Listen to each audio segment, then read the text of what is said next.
So lesson 18, how to find your focus. So the question here is that in addition to your favorite clients, you need to find other people who need what you have to offer. And if you learn anything from this course, I want you to learn that focus is the key to success. And focus also happens to be one of the most problematic areas for many creative professionals, right? And focus, what is it? It's structure, it's narrowing your options, it's saying no to certain things so that you can say yes to others. And focus really does make your life simpler, it makes it easier, it makes you feel less scattered, it makes things just much more calm.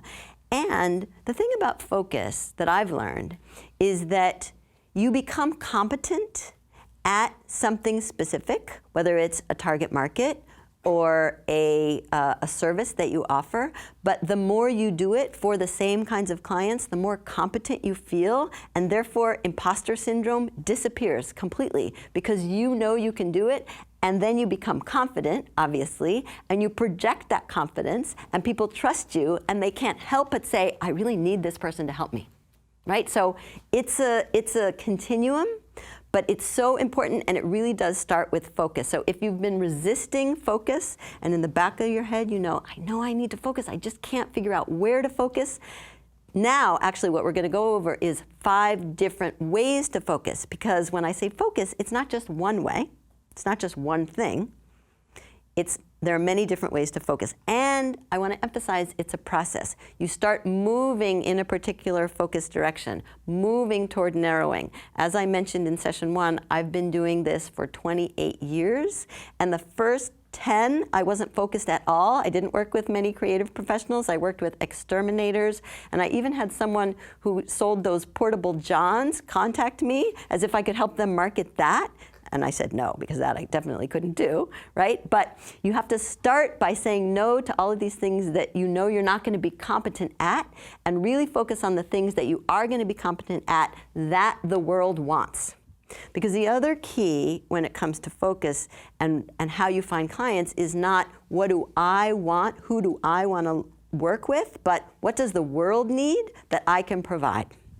And if you're responsive to that world, to those people, then that's where you're going to find the work. So the answer to how does one find clients is what does the world need that you can provide? All right. So do you really have to focus? I hear this a lot, a little whiny often sometimes, actually. And here's what I say. No, you don't have to, right? It's your life. It's your business. You can do whatever the heck you want.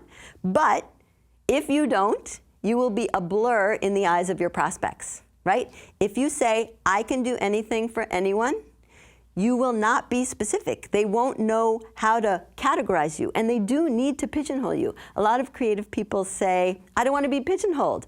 I say, go ahead, pigeonhole yourself. Don't let them pigeonhole you. You pigeonhole yourself according to what work you want to do and what the world needs. Otherwise, you will be a blur in the eyes of your market. Do I really have to? No, but if you don't, you won't know where to find your best prospects. You'll be going to all sorts of events. You'll be taking whatever comes along. If you don't focus, you won't know who to say no to. Do I really have to focus? No, but if you don't, you won't know what to say on your website or in your email newsletter, right? Because you have to be talking to someone specific. Do I really have to focus? No, but if you don't, here, you won't know what to write in your email newsletter. You won't know what to blog about. You won't know what to podcast about. You won't be able to do social media because you won't know who you're talking to. Have I convinced you to focus? Excellent. So here's a new idea I have. Let's see if it's clear. Focus is bringing something to the front, right? As I said, it's not black and white. It's not focus on this. For those designers out there and people who use design software, you've seen this bring to front. When I used to do my own newsletter way back when, and I knew how to use Quark Express, I had never seen this phrase bring to front before, and now I know what it means. But the idea is that you bring your focus to the front so that people see it, and everything else is kind of in the background, right? It doesn't disappear. You don't have to make it go anywhere. It's just that you have to show people what you want them to see. You have to show them your messaging, your positioning, your focus. Otherwise, they won't know what to focus on. Is that clear? All right. You're going to bring your focus to the front. So I want to share 5 different ways to focus. And I have examples of each of these also. And in the workbook, I have links to the examples of the screenshots that I'm showing. So the first one is the most obvious, and it's the one we've been talking a little bit about already, which is a vertical focus, which is a focus on a particular industry sector. And I showed in session 1 the homepage of Stone Soup Creative, and so I'm showing it here again as an example of a vertical focus. And so she says, we're Stone Soup, a brand strategy consultancy for nonprofits, foundations, and educational institutions. So this is what she's bringing to the front, right? That's what she has focused on. It's a vertical industry focus. It's a couple different industries, right? She's not necessarily saying just this one, but they're related, and so it makes sense that they would be together. All right. Here's an example from Weir Creative. This is Amy Weir, and her focus is also vertical, but similarly expansive. She says, getting good orgs noticed. And the tagline is, we love working with good people, nonprofit organizations with good causes, and for-profit companies with good intentions. So she was struggling with, I like working with nonprofits, but there are some for-profits I don't want to alienate. So this is her strategy and solution for basically saying, if you have good intentions and are for-profit, then you fit into our focus. All right, so you can be really creative with your focus, with the way you think about your focus, but it takes some time, and you have to be not concrete about it. All right, and then here's another example. This is kind of the narrowest of the vertical focuses that I'm talking about. This is Gorman 360, which is Jim Gorman, another client of mine. And you can see from his homepage that he focuses on the aviation industry, right? And he says, a few favorite examples of creative work for some of my aviation and general advertising clients. And when he came to me, he was actually laid off from a big ad agency, and he wasn't sure if he could make a business on his own. This was about 3 years ago. And he came to me and he said, you know, can I make this work? And I said, well, it depends what you want to focus on. And he said, well, I love aviation. I'm a pilot. I've done some work on the side in the aviation industry, but I don't know if there's enough work there for me. And I said, you're one person, right? Yes. There's plenty of work there for you if you focus on it. And he wasn't sure, but sure enough, actually now, 3 years later, he has 7 people working for him. There is so much work in the aviation industry that he has been able to go after. And his tagline, I really love that too, at the top. Do you really need an ad agency, or do you just need somebody who can think like one? Right? So he's saying, that's another way of saying, I bring big agency experience, but not the cost. But he's not saying we're cheap, right? Don't you just need someone who thinks like a big ad agency? In one simple line. That's a great line. He's a writer. All right? So that's all examples of vertical focus. One example of a way to focus. The second way to focus is a horizontal focus. So that is a focus on a medium or a discipline. And this is often easier for creative professionals to think about because it's what you do. So for example, it could be web design. Web design is a horizontal focus. The problem with it is that then you still have to figure out who you're going to do it for. You can't just do it for anybody and everybody. Black and white photography is another example of a horizontal focus. Or direct response writing, a particular type of writing, white paper writing, annual report writing. And then you have to go find the people who need it. So again, from a marketing perspective, that kind of focus is not helpful, but it's possible. It just means you're going to put a lot more effort into where are you going to find the people who need web design or black and white photography. Who are they? That means that your favorite client form needs to be filled out much more specifically so that you can go looking for those people. All right, here's an example of that. This is horizontal in the sense that it's design and development. So it's one service for any type of company. This is Kitty Sangsawan actually, she basically says for companies of the digital kind, which I like because that's general enough to not be alienating certain types of companies, but also specific enough to say, this is who I'm looking for. All right, so that's the second type of focus. The third type of focus, and here's a place where you really can get creative. It's the umbrella focus, where you identify a common denominator or a common idea or a through line amongst the different types of companies and industries that you like to work with. You're pointing to Justin. How come? Transformation. Transformation, exactly. Mm-hmm. That's what I was talking about.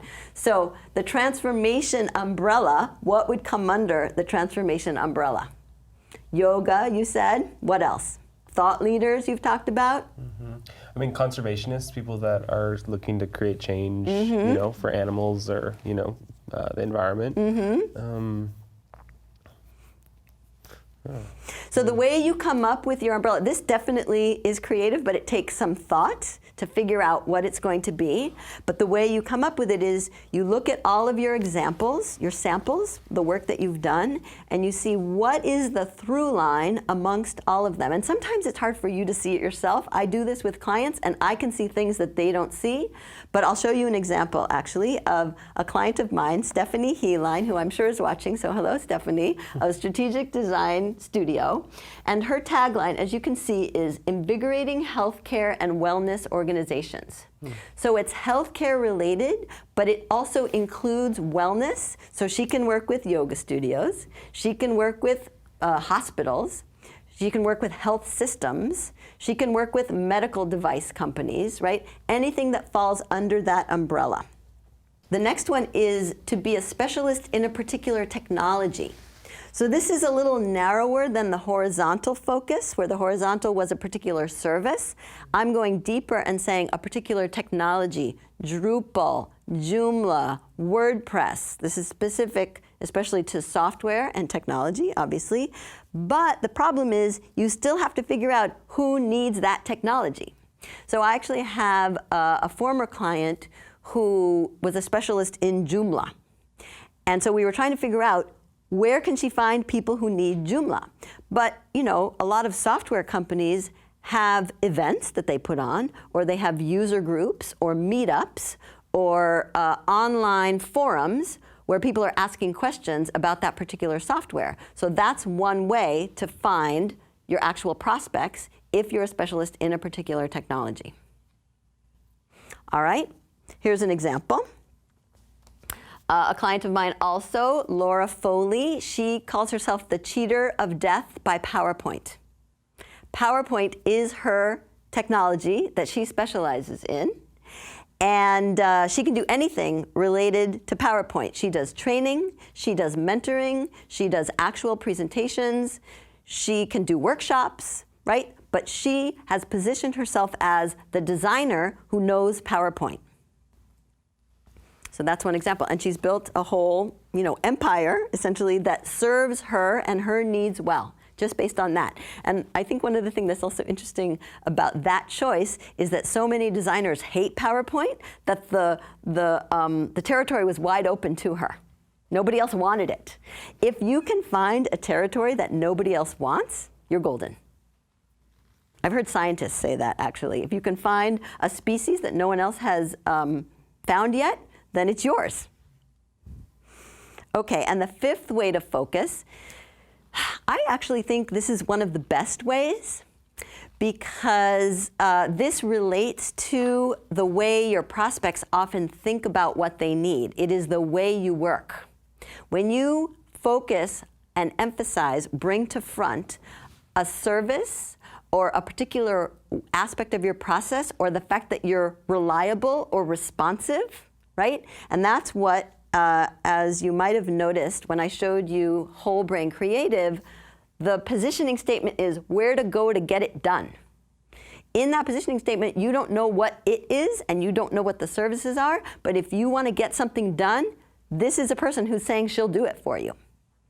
So can you think about, maybe in the chat room, can people think about what is the way they work, which your client would relate to, which would probably be the pain point of your prospect and client. I need someone I can rely on. I don't know the difference between high quality and low quality, but I need someone who's not a flake. And if you position yourself as, I'm not a flake, then also that is a way to focus, and you will attract the people who need that, who need what you offer.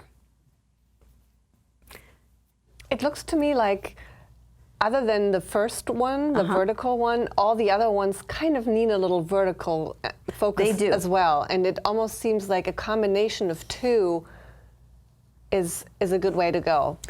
Thank you so much, because that's a perfect segue. As I'm saying, the narrower the better, but we were looking at Jill Lynn Design yesterday, and she is a horizontal and vertical, is a combination of the two, right? She's saying, I make websites. That's a focus on a service for creative businesses, and that's a focus on an industry. So yes, the narrower the better. I think I want people to definitely have a vertical aspect to their focus, because that's what makes the marketing possible and easy. But you can be creative in the way that you think about focus. All right, before we move on to the exercise. Well, this is very interesting, Ilise, because I think at last you've stumped the audience, because they really are thinking about this very carefully. And they're saying, Timothy's saying, I'm drawing blanks on this topic, which means I need to spend time digging into why I'm drawing those blanks. And Krista's saying, yes, it's the same here. So I think this is an area where you've really struck that people have to start focusing on, which they haven't necessarily considered yet. Yes, and I would also emphasize the point that we can't always do this for ourselves. We can't see our work clearly enough to see what the through line is, or what the need is, or what the focus should be. So it's kind of a perfect opportunity, if you want, to take advantage of my free mentoring session, because I can talk about it with you and look with you at your examples to see what the through line might be. All right, so the exercise is links to all the examples that I have shown are in the workbook. But the question is, which of the 5 ways to focus is most appealing or applicable to your situation? And what's the first action you can take to move away from being all over the place, which is the opposite of focused? Zane, what would you say? I would say, like, the first action that I can take away would be by figuring out what my strengths are, right? And figuring out what my domain expertise is, and like my background, and kind of figuring out what my competitive advantage is compared to the other professionals in my field.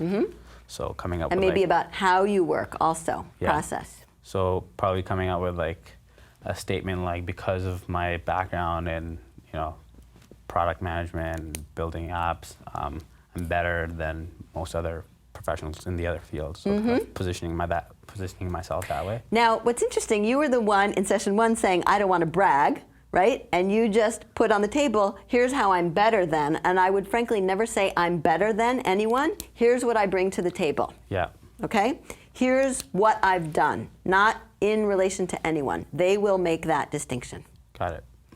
Okay, Raina, what about you? Well, I don't think I need a much more focused vertical one, but I really like the idea of the way you work relating to your prospect's pain point. And I don't know exactly what aspect of that I want to focus on, but I think that's really powerful, and that would be a good way for me to make the focus a little more narrow. Excellent.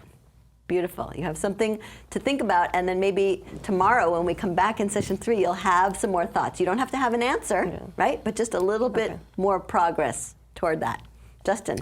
Well, I think a few things are coming together when I'm looking at this around the way you work. And I'm kind of getting specific here, like hearing from you about the power of your consultations, your free consultations, and then my strength of kind of helping people. People don't know what they know, you said yesterday. And like thinking about how can I do a 30-minute consultation with somebody to help kind of help them bring out what they know, to then be like, you can create, revenue out of this knowledge. So it's specified or specific, but but that's kind of what's happening in my head. Yeah, and I think the idea of essentially creating a space where you can help them and extract what the ideas are that they don't know they have. That could be very powerful. Excellent. All right, JKO. So 318 Media is saying right now 4 and 5 are clearly what they need to focus on. But Krista is saying, I feel like I'm not all over the place. My client is fairly defined at present, but I'm very intrigued by the umbrella idea, and I feel I should spend much more time focusing on that. Beautiful. And I think a lot of people are expressing that, but a few people don't really understand the umbrella idea. Erin G was saying that. Maybe we can just clarify that briefly, because it seems to be a thing that people, they want to explore more, but they're not quite understanding the principle. Okay, here's another example then. I have a client whose umbrella idea is any company that helps people live better. If your company helps people live better, then I can help you. And so there are lots of different examples of what would come under that. I have another example, actually. Another client who focuses on what they call enthusiast brands. We specialize in enthusiast brands. And what that means is any brand or type of company whose customers are enthusiastic and passionate, we specialize in that kind of marketing. Right? So it could be education, it could be travel, it could be sports. Anything falls under that idea of enthusiast brands. I think that's very helpful, thanks, Ilise. And Hoops is already saying, well, my umbrella, I know it is communicating about complexity.